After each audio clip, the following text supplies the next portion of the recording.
Well, hello, creatives community and kind folks. Welcome to RPG with DBJ. I am your host, DBJ, and today we are visiting the plane of chaos and goodness. Yes, we're going to the Olympian glades of Arborea. We're going to have ourselves some fun, revelry. We're going to get our party on.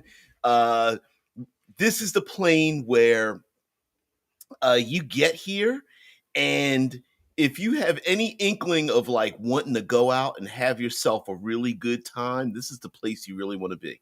So yeah, Drew. So today we talk about trees. Oh hell yes. We're going to roll them up and smoke some fatties. Yes. Yes, we are. Okay, so um uh, preamble. We are visiting the planes of existence in Planescape and in classic Dungeons and Dragons, way back from second edition all the way to fifth edition's rendition of the Gate Town. So we do have a Gate Town known as SYLVANIA, which always makes me chuckle a little bit because there was a brand name for electronics and television called SYLVANIA. But anyway, there's a Gate Town of SYLVANIA, and if there was ever a place you could ever go to have the greatest party ever, you got to go to SYLVANIA. But it is attached to the plane of lawful. The plane of chaos and goodness. Uh, in the past, it was known as Olympus, but it has been expanded upon in the Planescape setting. It's not just Olympus, it's just the Olympian glades. And so the real name of it is Arborea. And so, yep, yeah.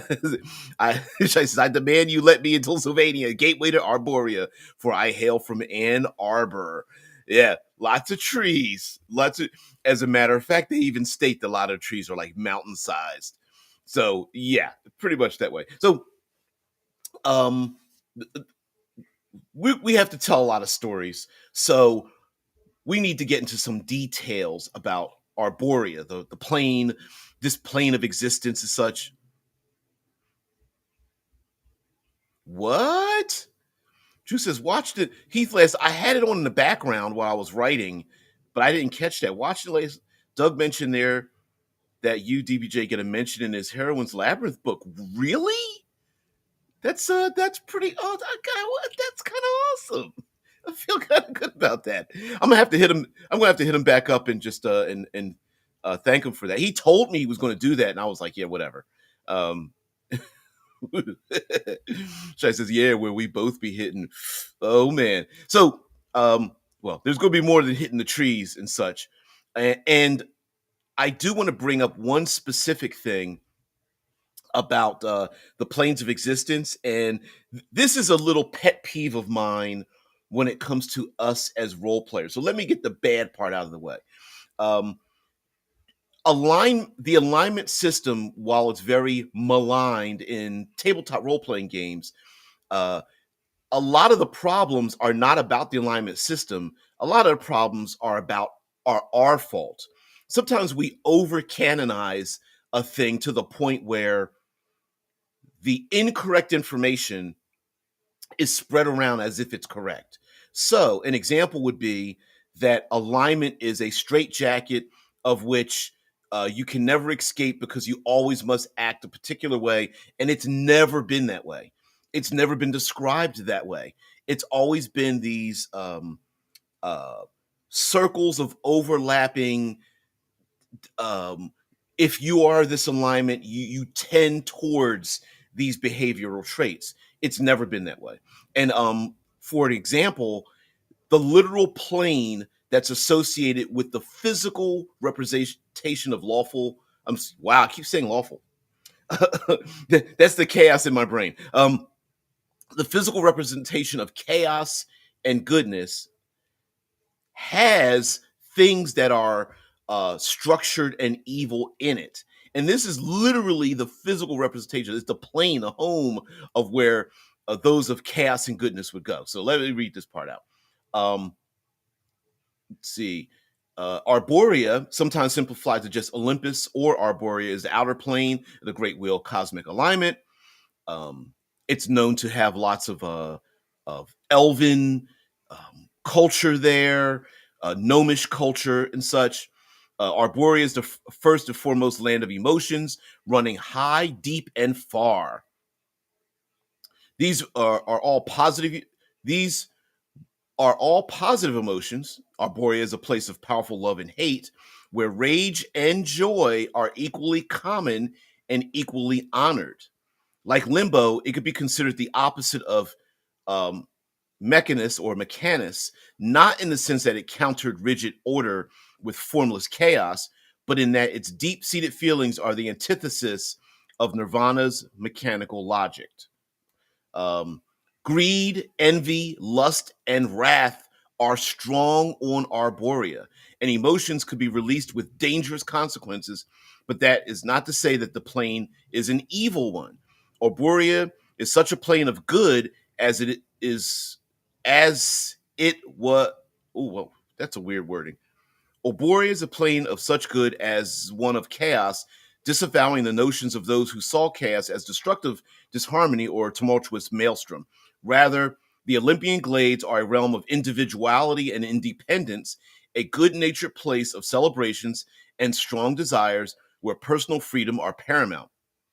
As strong as vices are, charity, justice, love, and kindness are equally rampant on Arborea. So, uh, they are acknowledging that emotions are run very, very high on Arborea to the point where, um, like we can get consumed by our own emotional outbursts, and the same happens on Arborea, where people that go here don't want to leave because they are so fueled by their emotions, and they are fueled by the way they are their emotions are titillated. If I would say that. Yeah. Yeah, can you rip someone off in a chaotically good manner, benevolent pickpocketing, etc.? Well, yes and no. And I think what we need to understand is that emotion is not logic, and that's where the chaos comes from. So someone may perform an evil act, assault, theft, deceptions, um, not very well planned criminalized behavior. Much of society today is that way, right? It's the someone gets upset and then they do something, and is not well planned. Take a look at this is unfortunate, but take here in the States, we have a thing known as the Amber Alert, and the Amber Alert is when, and it's been expanded to beyond Amber, but we have Amber Alerts where children are kidnapped. They are taken from their known locations of safety, and they are reported, hey, this child is missing. So they put out an Amber Alert.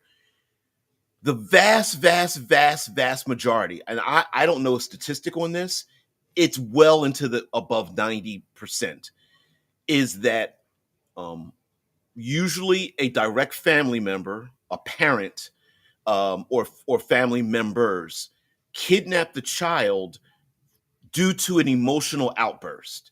They grab them and they want to take them out of a what they perceive to be a dangerous or unfulfilled a location.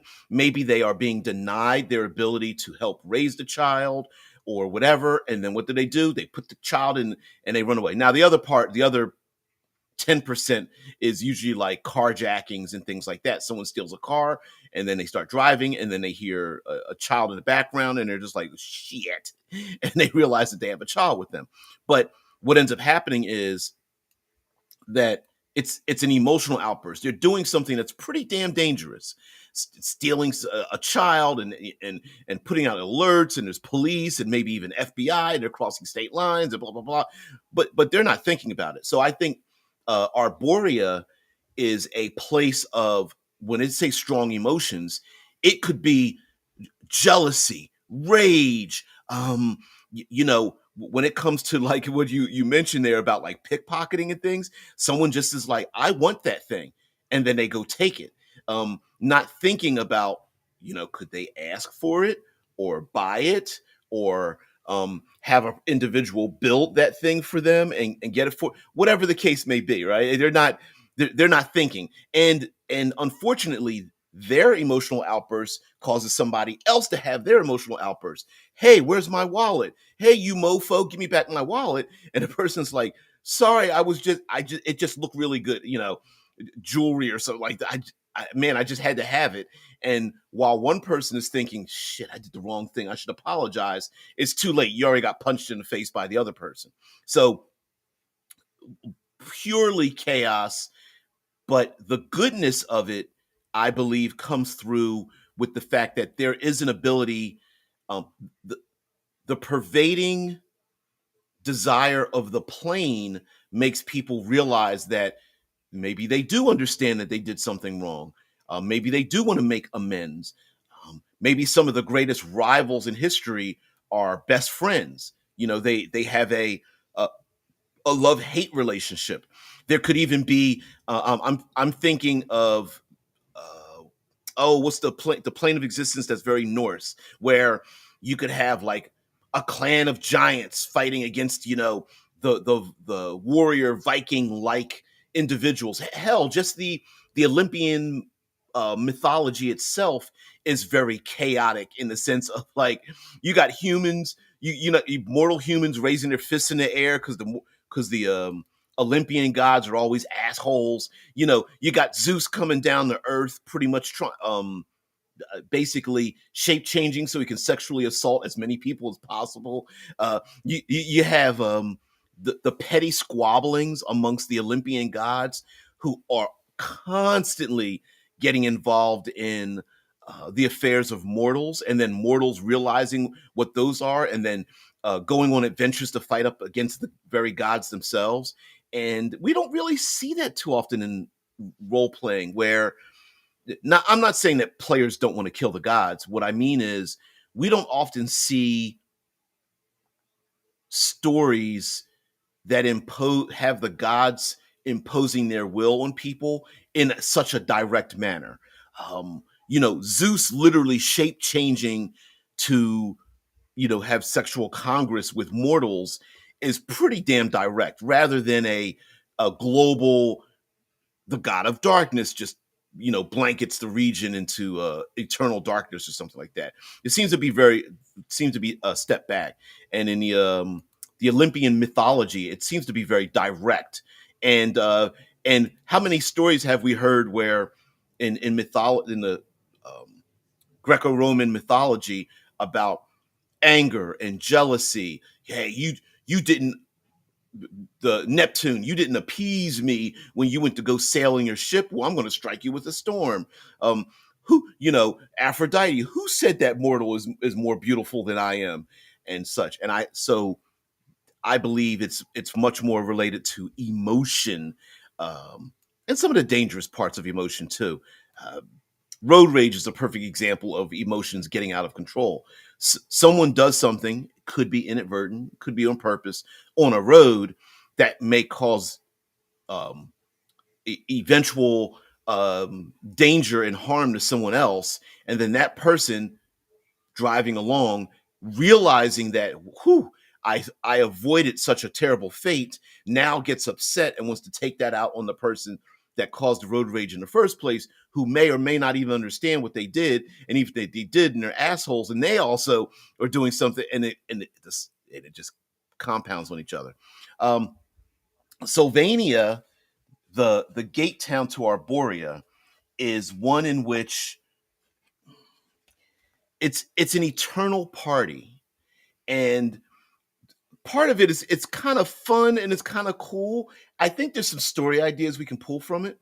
So in Sylvania, of course, you always have to have regional effects, and then pulling stories out of those regional effects. For example, they have a guest of honor, life of the party, and natural remedy.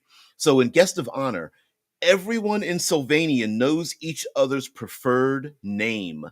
Creatures that have never met recall some small tidbits about each other like old acquaintances. This effect doesn't pierce magical disguises or false identities.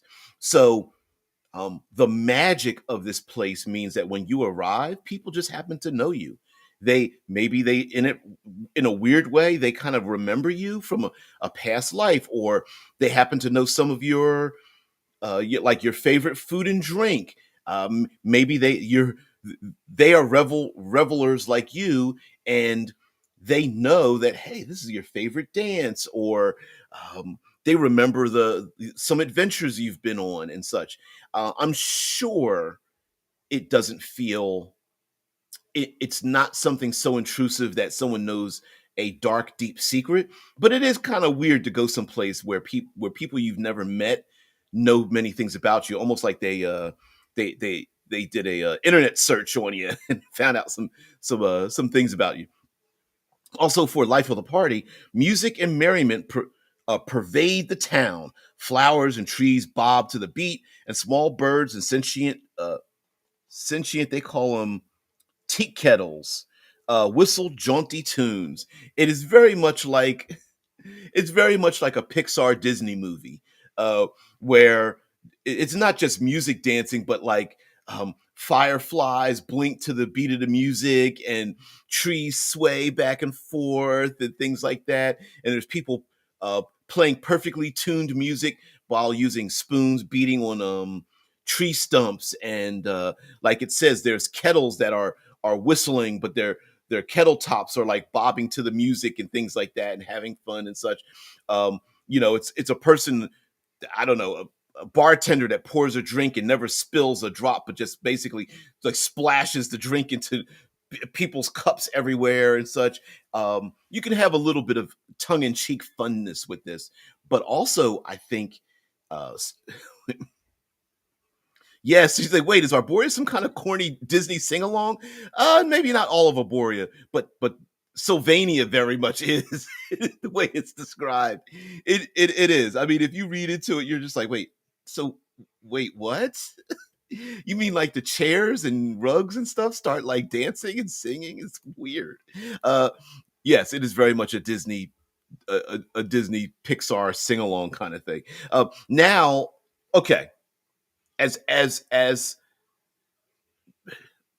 Dungeons and Dragons and fantasy has always had a bit of comedic, tongue in cheek, dare I say, corniness to it. Um, Sometimes has been inadvertent, and we've made something a joke that wasn't meant to be. Sometimes there are specific jokes put in people's names and locations and things like that that are just a bit ironic, and we just roll our eyes at it like, really, someone made like a magic item or a spell or made a monster that's based on a joke. Sure. But I I do think you can make this very serious if you want to. Shai says, how about owlbears? Do they have a place in Arborea? A friendly furry creature that'll rip your face off and give you the beak for good measure. Well, okay. Supposedly owlbears are not natural. But you know what? It's been so the damn near half the original monster manual was like, we don't have a good reason for this thing to exist. It was a wizard. So, and you could also make the case that maybe back in the early 80s, owlbears were the purview of a mistake by wizards, but today they are natural creatures because they've been breeding. Like if you wanted to make it canonized, uh, so yeah, and a lot. What's the excuse, right? A lot of monstrous bestial things are like ravenous, right? Because of some kind of mutation or something like that. But I think owlbears I've kind of moved into the cuteness area. So I don't know. I think if you piss them off, they'd uh, rip you into you. But I think the ones that are like friendly with like the fey creatures and stuff, I think people would probably be like sleeping next to them and riding on top of them and such. Yeah, and Arborea being a plane of chaos and goodness that Everything is bigger and brighter and more flavorful. Um, so the basically food and drink is always better here. Um, the trees are larger, the fruits are better, the scent is better, and so I think a lot of predatory creatures, while they could be very territorial, dare I say emotional, I don't think they would be hunting based on needing to feed because there's so many natural resources. So yeah, yes. Sorry, that was a roundabout way of asking: do Gygax's inexplicable magical monsters that are basically animals, do they have a place in Arborea? Oh, I would say yes. I would even say that, and I don't. There's an artificial division, but like, okay, owlbears, dragon turtles, pegasi. I'm trying to think of some other like fantasy uh, mutated monsters, but kind of natural, but kind of not. Do Are they natural creatures or are they not? I fall on the side that they're, they're just as natural in fantasy as any other animal we have in our real world. So I would say, yeah, they, absolutely. I mean, would you find like what is it, hippogriffs and griffins just kind of flying around and such? Like hell yeah, yeah. I mean, that's the coolness part of it, right? And the chaos of the realm would be a bunch of heroes drinking mead and going, hey, I bet you can't climb up that mountain and mount that griffin, right? Yeah, so manticores and chimera are a given. I would say yeah. Well, first of all, those damn things, most of those creatures are kind of chaotic in their own right. I mean, just as a flavorful storytelling element, I don't care about what the alignment says. I'm saying about their creation, their behavior. Like there's just something weird and wild and crazy about them, that and a lot of those monsters tend to act and behave in chaotic manners, which is why heroes have to stop them, because there's something about their something has happened that triggered those monsters to become dangerous in the first place. So, and I would even, I mean, who's to say that like chimeras and these weird animal um blends aren't caused by the chaos of the realm? I mean, it could be their birthplace, to be honest with you. Yeah, it says "And the chaos of the realm means that there will be a sole solitary gelatinous cube somewhere just chilling." Yep, it just it's just like I don't. Well, does a gelatinous cube look around? I don't know. I guess it would just be sitting there for no good reason, not eating anybody. Just like, and everyone's like, "Why is the gelatinous cube not part of the party? Come on in." What's the Oh, there's a comic series with a three monster adventurers. Is a gelatinous cube, a mimic, and a rust monster, and they're like going around adventuring or dungeoneering or something like that. It's pretty ridiculous. So yeah, maybe. Um, but also with the idea of Sylvania, the border town, gate town of Sylvania being a place of revelry, and Arborea being a place of chaos and goodness. It I could see it being very much like um, strange bedfellows who come together to eat, drink, be merry, dance, and then other things are happening along the way.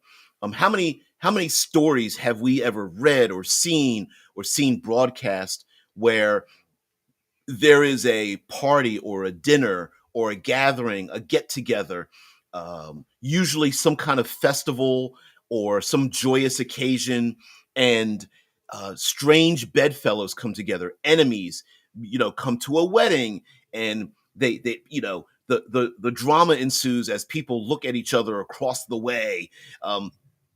Even though they're the family or whoever's hosting it is telling everybody, we don't want any drama, but you're all invited. There's a fun not very highly regarded, but it is kind of a fun movie called Project X, which the byline was basically like three nerdy kids basically have a party that is legendary, and it's a found footage movie where they're like, notoriously the party that has never been topped happened on this day. Here is some footage from that time and stuff. Yeah. Rusty and Company, Monstrous Misadventures. Yeah, sounds like a good comic. Gonna have to look that. Did you find it? Yeah, Rusty. There it is. Yeah, yes, yeah. It's pretty ridiculous, and so I could see in if you want to just use the gate town of Sylvania, or even going into Arborea, that maybe the players have not have to, but maybe they meet some of the movers and shakers in the world. A vampire lord and their entourage comes here to revel in a party. Maybe there is the giants who besiege a certain location come in to have drink and have conversations and such. I I would even say the project is, oh, not the one with the monkeys. Oh, were there monkeys in that movie? I can't remember. Um, I do know that there were like police helicopters and SWAT, and I don't remember if there were monkeys in that movie. I guess it was a precursor to the Hangover movies, I guess, in a way of like a comedy of errors and stuff. Hey, heathen. Um, but also, I could see even maybe in some of the evil, the pretty, the lower planes people coming here to be invited to a party, maybe. Um, definitely a bunch of fey creatures and such, and it even by their own saying, creatures don't have to be alive. Ghosts and poltergeists and banshees can come here. Shape changers might come here for just to relax, and not to relax, to remove from their shoulders the the pressures of needing to do a thing. It's the warriors that put their weapons down to have a good time. Now, a great celebration or festival or something is also a time is can also be layered with peacetime and peace treaties. So, it could be that Sylvania and or Arborea, the locations, is a place that is hosting a location for enemies to come together and to just have some discussions. It may also be that two factions could be absolutely at odds with each other, but the people involved in it don't hate each other as much as the leadership does. So, it's the Capulets and the Montagues coming together who hate each other, but then you got Romeo and Juliet that are, looking at each other across the way like, I don't they hate each other and we've been fighting forever. They don't even remember why. But you and I, yeah. You know. Oh, you're saying different movie. Yeah, yeah. Mm-mm-mm. About saving lab money. No, no, no. It's not that. Project X is a complete teen comedy, coming of age movie. About what was it, two or three? I think three has been characters that are like become the top dogs at their high school for having this having this party and stuff like that. Um, I could also see the characters that have entertainment value.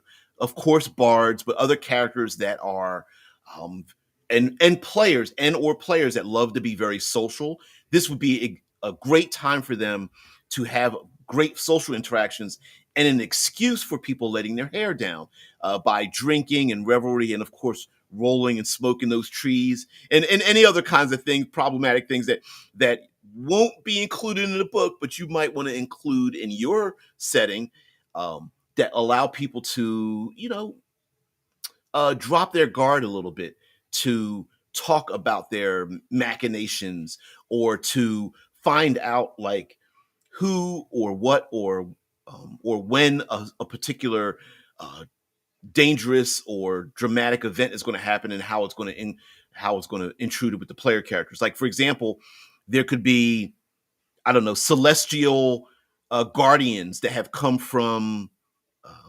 what's the place called? Arcadia, and they're out there patrolling around the multiverse or something. And then what do? They decide to come here to let some steam off. Now their leadership might be like, I'm lawful good, kind of lawful neutral, something like that. I'm not going to go there and let my hair down. But the other troops are like, look, listen, we just passed away and we came from the prime material plane, and it ain't nothing better than some good drink and some good music, merriment, and to share some stories with a family and friends. So we're going. And so maybe they go. They're a lower level, maybe a couple of knights and archons and non celestial people, but they're all very good aligned and such. And they come here, and then maybe they're talking about, maybe they inadvertently start talking about the blood war and assaults into the lower planes, or they're here to meet other beings from the lower planes who are also here to have some food and drink. And maybe it's the lower level people that are discussing how they're going to avoid an all-out war that the upper echelons want to have, but the lower echelons are like, look, we're going to end up eliminating each other. Why don't we just sit down? Also, the type of party you're going to have, there's all kinds of festivals and parties. Now, of course, we can think about just having wild music and people dancing around unabashedly and such, but we all know of all kinds of entertainment that have various different values. Like, for example, you can have people sitting around listening to very soft music, drinking chai or tea, and discussing philosophy and politics, and ruminating about how we're going to solve the world's the multiverse's issues, all the way to like when I heathen the other day was talking about the heaviest of heavy metal, head banging, mosh pitting, throwing each other off of balconies and having fun doing it, and Burning Man, running naked with your body painted kind of stuff. There's also many things that happen when people party. They go off in groups of pairs or triplets or things and engage in naked revelries that way. There may also be very childish but fun challenges like arm wrestling and who can drink the most and who can balance a chair in their nose and a whole bunch of other dumb stuff like small little like getting drunk and or all the drunken games, right? Every time someone says crit, you got to take a drink. That wouldn't be an in-world thing, but you get my point. Someone might be like, I'm the best archer. No, I'm the best. And every time you shoot an arrow, you have to take a drink if you hit or miss. Scheisse, sounds like the place for satyrs. Absolutely. As a matter of fact, one of the little stories here is a compound story about a satyr who gets dominated by a ghost who's trying to enact revenge and stuff. It's pretty silly, but definitely a satyr-ist, a very fey creature. They say that a lot of elven culture is here. I guess that would be the more fun part of the elven culture because a lot of them can be pretty arrogant. The shitlord says, so when it comes to the burning topic of where the D&D dank be at, yeah, Arborea must be the place to go. Hell yeah. Yeah. Bunch of elven knights like, you're harshing my mellow, dude. Like, yeah. Yeah, I have to think more frat boys. Very much frat boyish. It's very thinly veiled the way they describe it. But I still think there's story involved in it, right? Like, who's to say okay, how do I say this? Let's take your average ogre, right? Fee fi fo fum. I'm in the woodlands. First to third level characters are running away from the ogre. Beyond that, they can murder kill them in the dozens or whatever. But here, the ogre might be the life of the party. And in a weird way, it could make strange bedfellows where the players become allies with beings that they normally wouldn't, maybe to achieve something. Again, the drunken dare revelry. Hey, everyone's getting together. The vampire lord, the ogre, a few frost giants, the hobgoblins that are letting their hair down, plus a bunch of other, and everyone's just like, hey, let's climb up that mountain and try to ride on the back of a bunch of griffins that are just, you know, in their nest doing their own thing. And the griffins are all pissed off, like, here we go again. Here they come climbing up here trying to get, oh man. And, you know, how do I explain? There's no need to not have the physical action that players do. Hey, they made their character, they got a bunch of numbers and shit written on their character sheet. They want to fight things, but you could do it in a dangerous but fun kind of out of the box adventuring where the players and the NPCs around them are doing things that they normally wouldn't do, but it's still pretty damn dangerous, right? Like, how many people have gotten um, hurt pretty terribly partying? You know, when I went to Lafayette College, I remember there was a guy who went out and stuff. He ended up getting his hip broken and he ended up leaving the school, but everyone was worried about him. They think he got hit by a car, but he doesn't remember it and stuff. And it was pretty bad. Like, he thought he was going to be in a wheelchair for a long time. And then people have passed away, alcohol poisoning. Unfortunately, we can go down some of the dark paths where you have, you know, effing frat boys and F boys that have like sexually assaulted people. Sexually assaulting students and things. There is still, for some reason, amongst young people, there's still this pervasive lethality amongst like college fraternity things against minorities and people of different genders and sexual orientations and things like that. And they think it's funny. So the same would go here. There is a dark undertone. And as every gate town has a non-aligned or a not quite aligned to its alignment feature to it, the same is actually here in Sylvania. There is a dark undertone. When the vampire lord shows up for the party and is very public, maybe the after party is a little bit damn nasty when the players walk into the place and they see people hung from the ceiling like a slaughterhouse, and the vampires are drinking from, you know, oh, give me another you know, drink of O positive, and the masked gnomes climb up in the chair and start hacking away at someone's throat. You know, then you're just like, ugh. Like, this isn't where we want to be. So the dark side of the party and revelry could be a thing, especially if evil creatures and despicable people start partying the way they want to in a place of chaos. So frat boys are chaotic good? No. I don't think they're chaotic good.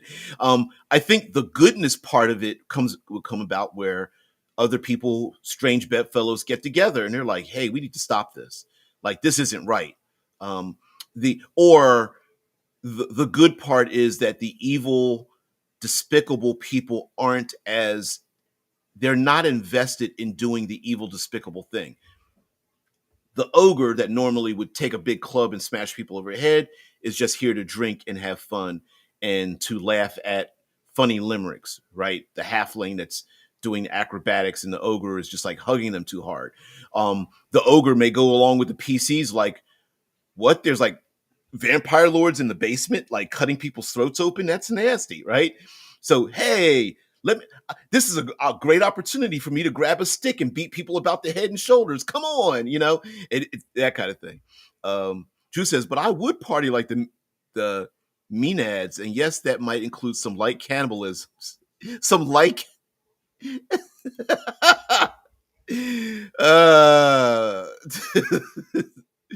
that's funny. Funny you should mention it. Ever seen the Menads? What is that Menad thing? Menad? I don't know. So could there possibly be anything like a Gygaxian dungeon in Arborea? It does suggest that there is. Much of it due to um, lost civilizations in Arborea. And it I have a feeling that they wanted to have dungeons in Arborea, basically your traditional dungeons. But it's also the fact that because the plane is so chaotic, that while some kingdoms have tried to be created in this realm, they were lost over time, and that loss could be through emotion. Um, Nobles and leadership start backstabbing each other and they can't agree and they disappear, they split apart. The populace unhappy with the current leadership or paths that the current leadership has taken them down, and the population rebels and there's some kind of civil war or conflict or whatever, and everyone separates, and what's left, there are these ramshackle, overgrown, covered by the chaos, crypts and things like that. Maybe even, people pouring one out for lost at a monolith or a statue or something for a great warrior that was well renowned. And there are people that come to the statue and it's, covered with moss and bird feces and pigeons on its head. But the statue is of a great hero or whatever. And, everyone's like, lamenting like, oh, this great hero. I wonder whatever happened to so and so and so and so, right? Yes, party like it's 1999. Exactly. Yeah. I've never seen True Blood. Never seen it. Never got caught up in the hype. Never did it. Crazy that I didn't. I got so many gaps in my geekhood. In Greek mythology, the Maenads were I'm pronouncing it Maenad. I don't know how to. I'm butchering it. I'm sure the Maenads were the female followers of Dionysus, and the most significant members of the Theasis, the gods' retinue. Oh, okay. Yes, yes, yes. Very much like that. And I think, storytelling wise, what a great way to have plenty. I love lieutenants. So we always talk about like the big bads, dragons, liches, vampire lords, but the right hand people, the ones just below them, the movers and shakers to get basically evil shit done, those are the people that you can have a lot of fun with, especially as a world creator. To like, who are the three women that always followed, that were known in the literature, that followed Dracula around as a vampire lord? Maybe those three women, normally seen in the background as like arm candy, they've got their own missions and machinations. And who's to say that you're writing your own story and you're like, okay, I'm gonna make one a hag, I'm gonna make one like a shape changed dragon, I'm gonna have the last one a mortal being, but they've been possessed by a ghost or something, and they follow the vampire lord around, and then they kind of let their hair down, and they're looking at the player characters to get them involved in a thing, even though the vampire lord, who's the most powerful, is like having fun drinking blood from people who had previously been partying themselves for the last 3 days or something like that. Yeah, what about the left hand man? Yeah, always the right hand man. Yeah, the one, even the right hand nor the main man knows what they are up to. Exactly, the one everyone ignores, right? Yeah, the left hand man. Yeah, yeah. True Blood is heavily based on World of Darkness. It goes from basic vampires to fae, changelings, witches. The rules of the whole setting, they were cribbing off White Wolf the whole time. I did not know that. I did not know that. I never got, I don't know. And I had always promised myself to watch it. So I didn't want to be spoiled too much on the show. I know the actors, and you can't really spoil too much when you come to vampire stories. I mean, there's going to be mysticism, blood drinking, probably some sacrifices. There's always mortals that are against, you're going to have your basics, but yeah, I don't know why. Also, the environment in Arborea is very chaotic. The weather can go from beautiful to horrific in moments. The landscape isn't just, oh, this is just a rolling field. No, their hills are like mountains, and their mountains are cascade up into the clouds. Right? It is a place of extremes, and the extremes match the emotions of those. So much like the Olympian gods and Norse mythology stories, where it's not just a matter of like oh, there's evil on the other hill. No, it's personal. It's it's bizarre. It is Odin killing off the Frost King or whatever, Frost Giant, and being being murderous and killing the Frost Giant King, and then taking the child and raising him at his own, and then lying about it and not saying anything. Right? It's that emotional part. It's yeah, I love extreme weather, and the very few places that are the few havens, the safe places, the cities are the collections of people, and that's where um, the emotional outbursts will start grinding against each other, especially when it comes to like this is very frat boyish, I guess. Although you would get ladies to be part of this. For example, maybe there's a mead hall and people are gathering, and of course you're going to have conversations about who's the strongest, who's the fastest, who's smarter, whose ancestors are more proud of each other, and then you have tests of strength and such. And then around the corners you have the people who are like, um, I'd love to get the attention, the romantic attentions of individuals. And then you have others who hear that and they're like, no, I'm going to get their attention first.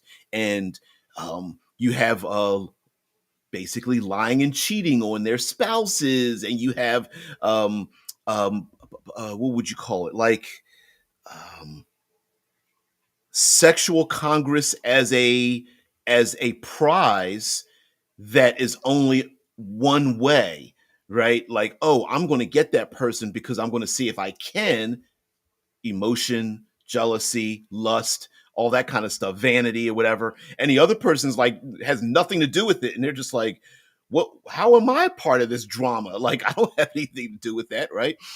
How the gods, Olympian gods, are like, oh, that woman's more beautiful than I am. I'm going to punish her, and she's like, I was just born here.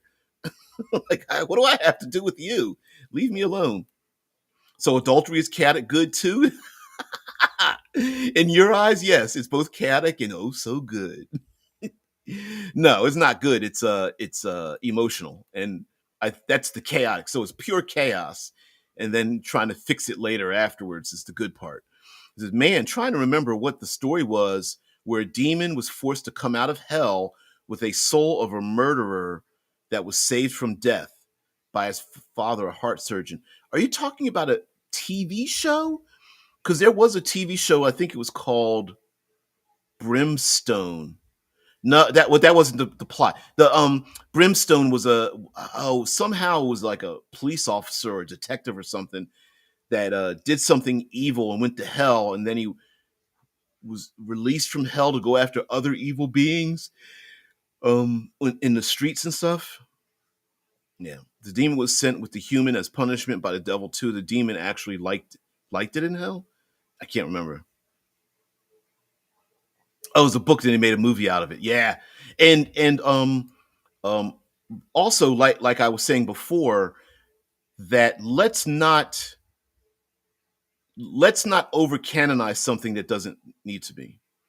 I didn't like Brimstone. It was really disappointing and boring. Yeah, I agree with you. That oh yeah, it was terrible execution. Great idea, terrible execution. Um, there's a protagonist that also was saved from death and carried an angel to send the demon back to hell. Yeah, the Brimstone thing, terrible execution. But the again with the alignment, there's nothing wrong. And to me, I've never had a problem with the alignment system in Dungeons and Dragons. I've never had a problem with it. None of my friends did either, but not so much. But we over canonize a thing that doesn't exist. So again, it's the plane of chaotic good, and maybe people who have always fought against the status quo to do the right thing despite all the rules, who in their heart is trying to do the right thing. And remember, it's extremely individualistic. So just like I was mentioning before, that everybody thinks that they themselves and their world, their family, friends, their culture believes that they're lawful good and everybody else is wrong. It's the same thing here. Uh, from everyone's point of view that comes here, in their mind, they're chaotic good, but it doesn't mean that their reactions to other people are that way. For example, maybe you don't want people partying till it's 1999 in your house, but for them, they're thinking they're doing a good thing. Much like, what was it, in the beginning of The Hobbit, where all the dwarves go into uh, not Frodo. Anyway, they go into the Hobbit's house, and they start like churning everything up and pulling all this food out and all this other kind of stuff. I mean, that's not necessarily polite, and they didn't ask. And it's like, who the hell are these people?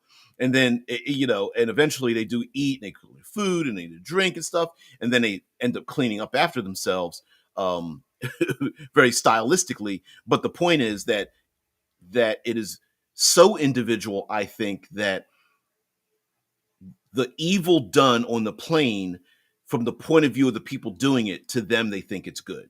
So Thor crushing skulls of giants is like, well, giants are evil. Of course I'm going to crush their skulls. Where the giants are like, why do you keep crushing our skulls? Damn it. Like, we didn't ask you to do that. We're minding our own business, right? But if Thor is like, yeah, but we've been enemies for generations, I need to stop you.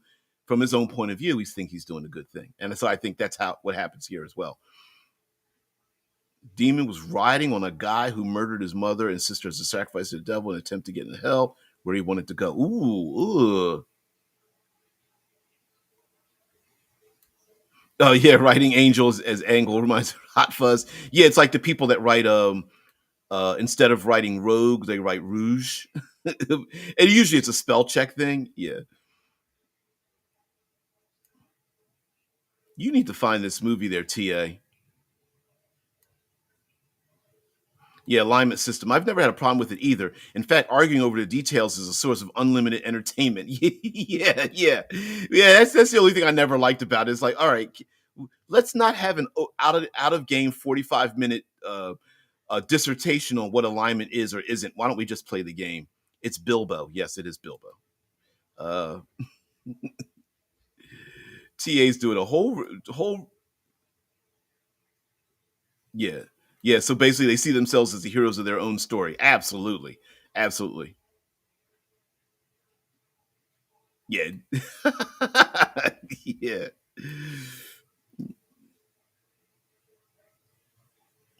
Yeah, there are people, so many people take it personally.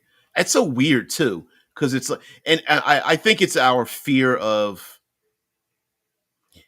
we as humans don't like to think that we're programmed. And I think we don't want to be categorized. We don't like being put into categories, because categories feel like they are a social and psychological shackle, cage. And so when you tell somebody, oh, you seem like a neutral good person, you seem like a chaotic neutral person or something, some people get pretty offended by just being put into categories. And I think it's an unconscious fear we have, because if you put yourself in a category, that means we're not adaptable, which means we are predictable, which means someone knows us with just a few words. We are known, and it pisses us off. Yep, and like Drew says, categories are just mental constructs anyway. Yep. So, and I think alignment rubs people the wrong way that way. And so, playing a game where you were supposed to have fun, where we're literally put into silos of categories, rubs people really bad. And there's always an exception to the rule. And how do you categorize the exception? Well, the point is that alignment has already mentioned that there's already exceptions to the rule, but we just over canonize it. And so we get into these arguments and stuff. And also you get, I mean, there've been tables where people try to police other people's alignments. And, there were mechanical features that used to be part of the game that were attached to your alignment. And it's just really weird. Yeah. Basic question: how can a lawful good paladin be running around murder killing all the monsters? Yeah, the people monsters like orcs, goblins, etc. Right? Exactly.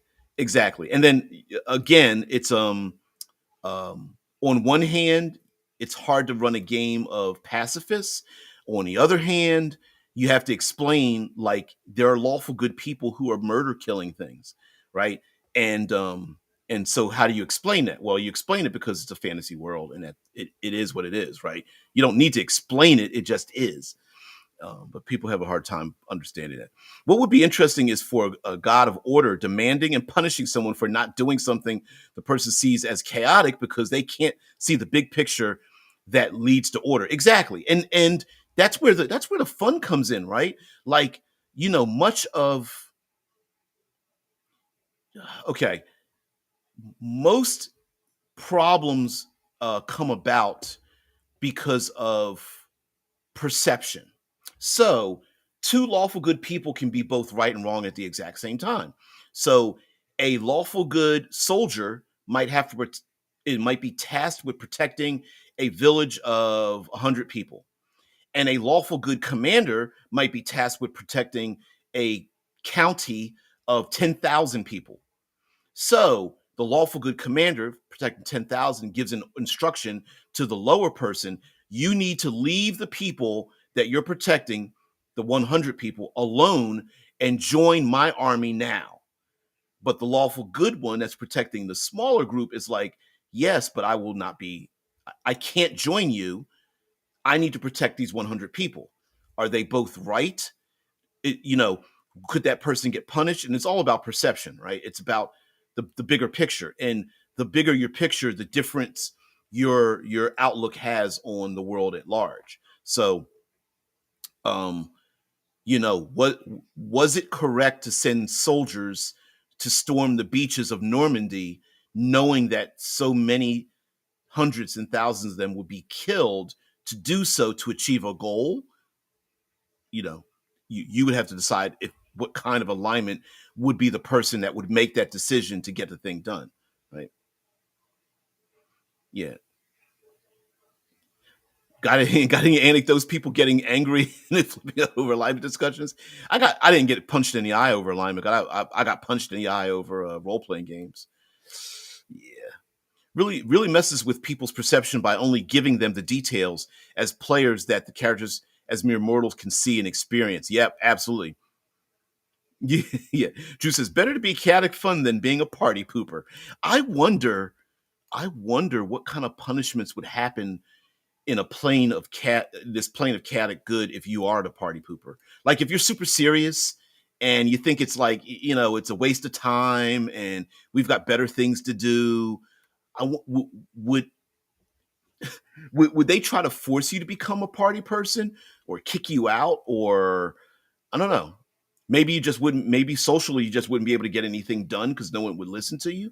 Um, it's the come on, have a drink with us, stay out a little later, and you're like, no, I got to go to work tomorrow. I got studying to do, and they're like, no, you're a funny dad. you know, I bet it's a bit like that, and that's the most benign way. It could get pretty serious after that, I'm sure. Maybe some hatreds. Who do you think you are? You better than us?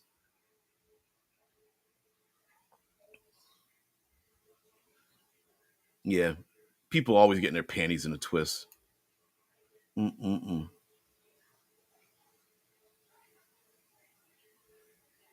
Yeah. Shitlord says, how about hunting? Killing unsuspecting animals. Is it good? Um, see, again, I think you are not you. Don't over canonize the alignment. Um, Good doesn't mean everything is perfect and nice and serene and nonviolent. The chaos is the, hey, we should go hunt, murder, kill that thing um, in our underwear in the middle of the night after drunken revelry, right? And doing the thing. Um, the the I want to hunt the thing because I think I can, even though it's impossible, right? Or, I saw the white stag. I'm going to try to wrestle it to the ground. Dumb stuff like that. The good part comes about that you don't really need to do it. It's all emotion. So the chaos takes over the emotion. You do dumb things, evil things, bad things, and then live with the consequences of doing that said thing. So person goes out hunting because they just, I'm the best hunter in the world. I've even told myself this minute a million times. Then they go out and kill the thing, and then the creatures, after seeing you kill the thing, get kind of pissed off. Or maybe there's a nomadic group or something that's like, "Did you just kill our white stag?" That kind of thing. Yeah, yeah. Punched over a game. The fuck. Yeah, yeah. I got punched over a game. Yeah, yeah. Actually, it was my foster brother that did it too. I ended up getting an orbital eye fracture, and I was out of school for like 6 months and stuff. Which the teacher sent me the homework, and I actually did too, which was weird. I wasn't a martial artist then. No, no, no. This has been a long time ago. I was in my teens or something, but yeah. That is something I pointed out about the difference of malign versus benign hypocrisy, where we don't let the animals kill us prematurely to eat, but we are doing that to them. Exactly. Right. Yeah. Right. And also uh when it comes to alignment and good and evil and law and chaos and such, um, immediacy doesn't necessarily mean one thing or another. So what I mean is, um, person walks through town, sees bread, takes bread, hides it in their shirt, and runs away. Does that mean that they are automatically evil for doing that thing? No, not really. Um, so a person can do bad things and not be evil. They just happen to have been overcome with emotion, deceived in doing a certain thing, doing something out of panic or desperation, or they they were caught up in the hype, those kind of things, right? Person comes to this plane of chaotic good. They go to hunt down animals. They come back with the white stag. They're like, "Hey, look what I did." Everyone looks at them and like, "Dude, why did you do that?" And they're like, "What do you mean? We need food." And they're like, "We are on a plane known as Arborea. I'm sure there's plenty to eat." And they're like, "Oops," right? I mean, it could be a air quotes honest mistake, even though that honest mistake could harm other people and stuff, right? Yeah. No, I didn't punch him back. I didn't punch. Actually, he ran away from home for a while because he was embarrassed by it and stuff. So yeah, everybody party needs a pooper. That's why we invited you. Hey, you might have to have a designated portal opener, a wizard to get you from like plane of existence to plane of existence. So you're going to have All right, listen. Hand over the arcane keys. I'll take you home with a dimension door. It was not a Freudian misspelling. I swear my mind was not on poppers. Poopers. Would people hunt for fun? Yeah, probably. In a fantasy realm, hell's yes. Yeah, I can get more pelts than you can, right? Yeah. Remember, overpopulation is we will hunt people by necessity. Remember, overpopulation is the elephant in the room behind climate change. Yeah, um we've been complaining about overpopulation, and the overpopulation problem has not happened. And with an applicable amount of uh, creative thinking, it won't ever be a problem. You live in a realm where one can drink with propriety at this hour. Make the most of it. Yeah. Oh, I forgot to tell you that SYLVANIA wards its guests from the negative effects of overindulgence. Creatures have advantage on saving throws against the poisoned condition. So don't worry about your liver. You will be drinking, getting mildly drunk, only to do it all over again. 6 months out of school, a blessing from the divinities. Yeah, yeah, yeah, yeah. I was out of school for quite a while. All right, Drew's like eating animals. No, I said cannibalism. You are what you eat after all. Or there's a term for eating things that are sentient but not you. Oh, but yes. Yeah, she is living in a state. Oh shit! I never put that two and two together. I all these years I never did that. When I hear this says the dude who punched you is probably living in another state, some mid-level schmo with a family and all. You show up, it's like, remember when you punched me over an RPG? Well, I'm a postal worker. Yeah, for those who don't know, during there was like a good 15-year, maybe 20-year period where some of the most violent at work actions were happening in the postal service. Now, those armed gunmen, spree killers were doing things in other places. And this was during the 80s and 90s, 70s, 80s, 90s, something like that. It was happening in other places, factories, warehouses, things like that. This was during the period of time where um, Midwestern manufacturing was at its highest, and then it was like immediately getting cut off as a lot of these places were moved overseas, Canada, Mexico, overseas, and things like that. And going postal became like a catchphrase. And unfortunately, what ends up happening is, and if you take a look at the news, find out whenever they post something on the news, especially about spree killers here in the state, discover if they do or do not mention what the person's job is. So, what was happening is they would always say a postal worker and then blah, blah, blah, blah, blah. The other people that were doing the exact same thing, they wouldn't mention what jobs they had, right? So then everything was just getting lumped into, oh, it must be another postal worker, where it was like, that wasn't the case. But it just so happens. Yeah, thou shalt not explain away our human need for gladiatorial combat on TV with mere facts and reasons. Yeah, there's a lot of emotional, titillating things that we engage in that in hindsight we're like, maybe we shouldn't do that.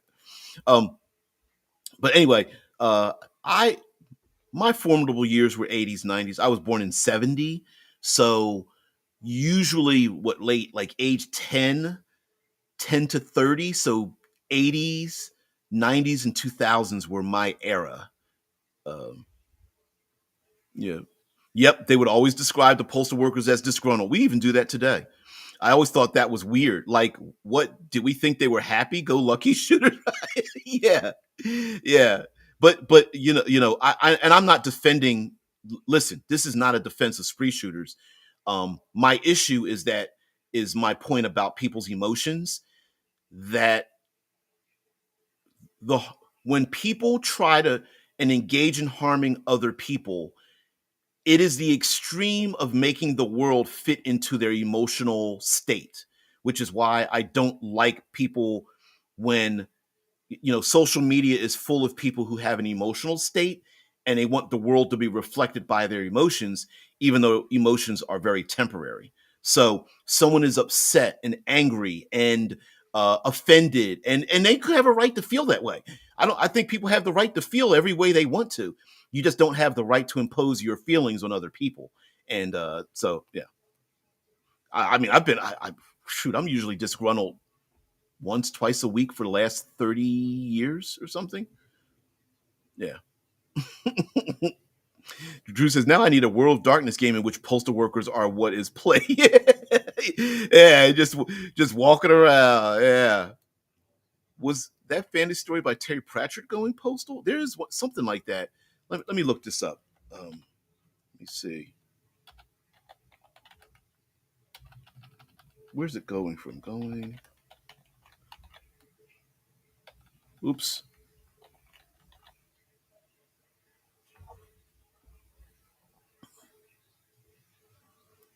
Going postal documentary.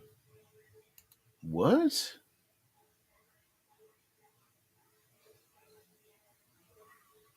Oh, it's a 2010 movie.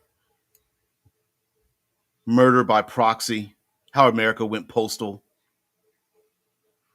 I didn't know that. 2010 American documentary film that examines the phenomenon of spree killing, particularly in a workplace that became known in the United States as going postal. The film argues that the phenomenon originated in the United States Postal Service as a result of hostile work environment. Yeah, very much so. Following the Postal Reorganization Act of 1971 and then spread to the rest of society.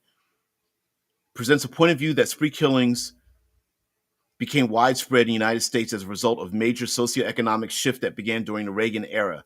The film identifies corporate greed, income inequality, diminished job security, excessive consumerism, and nearly total indebtedness as contributing to factors to the sense of injustice that fuels murderous rage of some individuals. Notably, the issue of gun control is completely absent from the movie.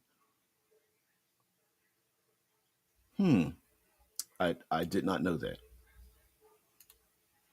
Oops. And yeah. Yeah, to yep. Wow, it's in the Merriam-Webster's dictionary. I figured it would be urban to suddenly behave in a very violent or angry way. Merriam Dictionary. Wow. Yep.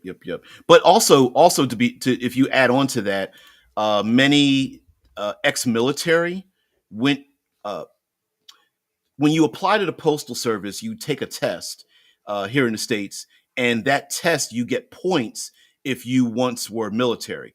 So you get like a 5 point or 10 point bump if you were that. So many military became postal workers, and coming from a regimented type of environment, coming to a workplace that was regimented, get up at the crack of dawn, regimented work, your integrity and work ethic is needed. So that became very prideful. It's like, oh, I get to kind of be what I was when I was in the military.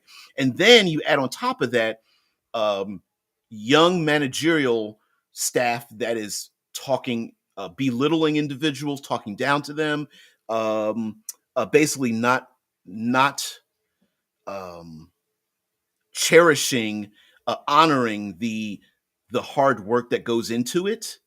And that's where you get people who are trained in violence, who were literally trained by the government in violence, and you're trying to piss them off. That's where that comes about too. Yeah. Now we need to ask DBJ about postal workers' hours and how a vampire would function as a postal worker. Yeah, you better go to sleep at the crack of dawn, because yeah. Mm-mm-mm. Sounds like a noteworthy documentary. I didn't know it existed, so I might look that up. Yeah, don't get me started about how hard it is for postal workers to get fired, even when they show all the signs that they're about to go postal. Now that's a huge, oh my god! Like our union is hella strong, probably one step below like the AFL-CIO, as far as like a unionized. Yeah. Listen, I've been at jobs. Okay, here. Sorry, because this is the end of the show. Yeah, Jay says, yeah, nothing against your occupation, of course, just a statement on situations where it's hard to fire people due to labor protection laws. Okay, let me. I'm going to give you an anecdote about the post office and how people get upset. So we had a situation. This was back in, I want to say I was in Philly, so 98, 97, 98. So we come to work on a day, and we had a boss who was very aggressive. And at one point, he cornered a young lady who was a clerk. Now we're all carriers, but he cornered a young lady that was at work and called her dumb and stupid or something, because apparently she ended up cashing some money orders that were fake, and it lost them a bit of money, and he blamed it all on her. It was under her watch and stuff like that. And those of us as carriers were like, dude, A, bring her in the office and talk to her. B, you shouldn't belittle people like that. Take the proper method and, let her get her union rep and then talk about it. And if you're going to punish her in private, but don't do it on the workroom floor and call people dumb and stupid and all this kind of stuff. So that guy got mad and was like, you guys need to, all of you need to go back to what you're doing. Is none of your business, blah, blah, blah, blah, blah. And one of our carriers got in his face and was like, if you're going to talk to somebody, you're going to talk to me like that. And then we can have an issue. A little while later, come to find out that that boss called the police.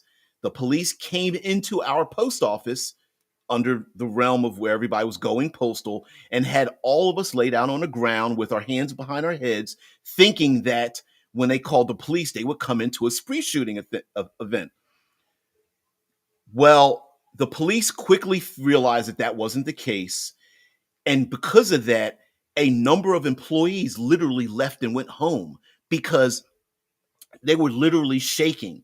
Like it was, hey, we're casing mail, organizing our packages, and suddenly the police come in with guns drawn. So a lot of people, their heart rates were it was crazy. So we had a ton of staff just up and left. They could not function. Well, the mail still needed to get carried. So just because you're short staffed doesn't mean there's less deliveries, which is why a lot of times letter carriers are out late, because just because there's less of us doesn't mean you got less pieces of the pie to eat. That just means you got more. So it just takes longer. So those of us that were left were like, okay, we're going to get this mail delivered. So it's getting late at night. It's like 8:30 at night.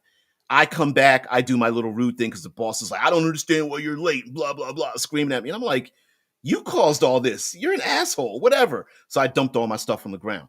Another guy comes back and he's like, oh, I need you to go back out. You need to go out and help somebody. And the carrier was like, listen, I can't do it. I got my kids I got to pick up. They're in daycare. I already called and said they'd be late. They're not only charging me, but I can't leave my kids in daycare without picking them up. They'll take them to Department of Human Services if I don't. The boss is like, you need to know where your priorities lie. You talk about, you could hear a pin drop. So that carrier grabbed a trash can, and mind you, the boss is in the office. Grab one of these. It's a green metal trash can. It's about waist high. Solid. It's like a tin and aluminum or whatever. Picked it up and tossed it overhand into the supervisor's office, and it exploded like a bomb. You could have swore it. I mean, he didn't hit the boss, but it exploded in his office, trash everywhere and stuff like that. And he said, I'll be back when I get my kids and whatever. And I'm talking, this dude was ready to go off. And those kind of comments are the kind of things that make people go postal. I'll get you what you guys have to say before we get out of here. I had another coworker that got a call that his mother or father-in-law was in hospice, basically was going to die. He had to leave and be with his wife and everything, and was literally told by a boss, well, aren't you going to finish your route? I mean, it's not like you can do anything. And we're just like, are you crazy? And if it wasn't for the fact that the carrier was overcome, I'm sure this carrier would have punched out that supervisor. Right. So we've had things like that. Yeah. Yeah. Pretty funny. Yeah. Yep. So anyway, because I say, oh no, it didn't upset me at all. Don't worry about that at all. Yeah. Yep. Oh, okay. I see what you're saying. Yeah. Today I learned about going postal. I followed that under why the U.S. is a shitty place to live. Yeah. We listen. Our chaotic country that we think is completely lawful. Yeah. Oh shit. Yep. So vets are not and shouldn't be talked down to. Trouble is, many people who were in the service have untreated mental illness. The VA sucks. I tried volunteering there. Oh hell, yeah. That's why you have respect for people. Well, hey, as a rule, that's why you have respect for people in general until you know their story. Yeah, exactly. And they One Eye Heathen, talks about vets come back injured. Just because they aren't physical injuries don't mean they aren't injured, right? I don't know why we just don't understand that. It's so weird. It's so weird. It's like, I don't know. Anyway, sounds like there's a cat of good moral to this postal story. Simply cast away your possessions and run for the woods, never to be seen again. Yep. What is worse, from what I was told, is that no matter how profitable the post office is, they still get as much to operate from the government, and excess is taken and used by politicians as they wish. The the Postal Service does not receive money from the government. Um, Reagan back in 1984, during the when it used to be the post office became the Postal Service, the post office does not receive any taxpayer money. What it does is it earns money, and then politicians skim off the top. And so people are always like, "I pay your salary," and I just laugh and I'm like, "No, you don't." The Postal Service is a not for profit organization. It actually earns money to take care of itself. It doesn't get it. Let's see if I can remember. I think it's when I think it's 84.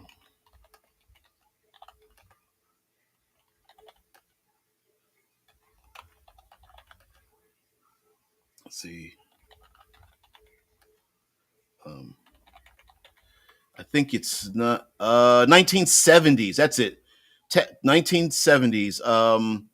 Taxpayer dollars funded its operations like other federal agencies, but beginning in the 1970s, the Postal Service largely stopped receiving any taxpayer money. Postal operations are instead funded by sales to you, the postal customer. Now it depends almost entirely on sales to keep the lights on.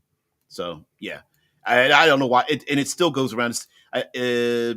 Postal Service and Parks and Recs. Oh, and Housing Authority are the only three departments in the government that earn money, but don't receive money contractually. Yeah. Uh, right. What I'm saying is the government takes all the money the post office earns. Yes, yes, yes, yes. Right. What I'm saying is the government takes all the money the post office earns and gives some back, to keeping the rest as they see fit. Yeah. Yep. Yep. And then blame them when they're not. Actually, it's IOUs.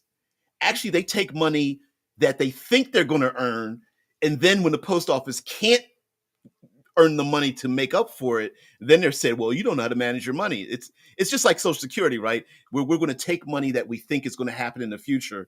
Yeah, it's even worse, dude. It's even worse.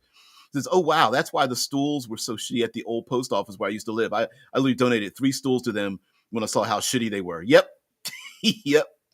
Yeah, TA says main reason they could get away with cutting it off was because the post office was profitable instead of losing money and turned into a cash cow to take from instead of lying and borrowing from SSI. Yep.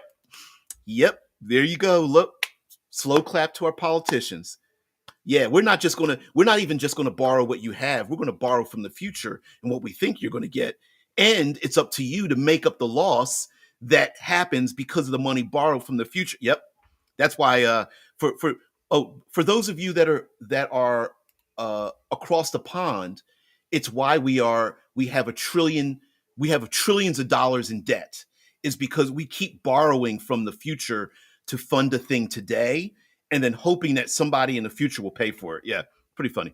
I got to get out of here. Yeah, Jude says, "Have a good day, DBJ, and maybe if you want to listen to some German music, okay, try Sonny and Regan. It is from the early '80s, and the title means something like sunshine instead of Reagan." Oh, wow. Okay. Oh, all right. I'm always listening to podcasts and things like that, music, things like so. Okay, since the name I'm pronouncing it Reagan is similar pronounced like Regan, the word for rain. Oh, I love language. I love language things. Yeah, when I hear this says, "Wow, fuck that noise. Corporate capitalism is worse than awful." Yep. Never mind counterfeiting. The government is okay with the Federal Reserve. Yep. Yeah. Why counterfeit money when we can just fake print more money? Yeah, there is no corporate capitalism. It's corporatism and not the same as capitalism. Yeah, yeah, yeah. And I got my own problems with the idea of capitalism too. There's some fun things like that. It's going to get into that. We'll get into it. But anyway, guys, I got to get out of here. I'm super late, but whatever. I like having these kind of fun fun things to do. Anyway, guys, thank you so much. Thank you for the Sunny and Regan music a suggestion as well, guys. Have a great one. We will talk tomorrow. Yes, tomorrow here in the States, it is Thanksgiving. It is what how do you pronounce it? Is of a holiday here. Uh, but I'll still be up bright and early anyway, because I just get up at the crack of dawn anyhow. So guys, I'll see you later. Have a great one.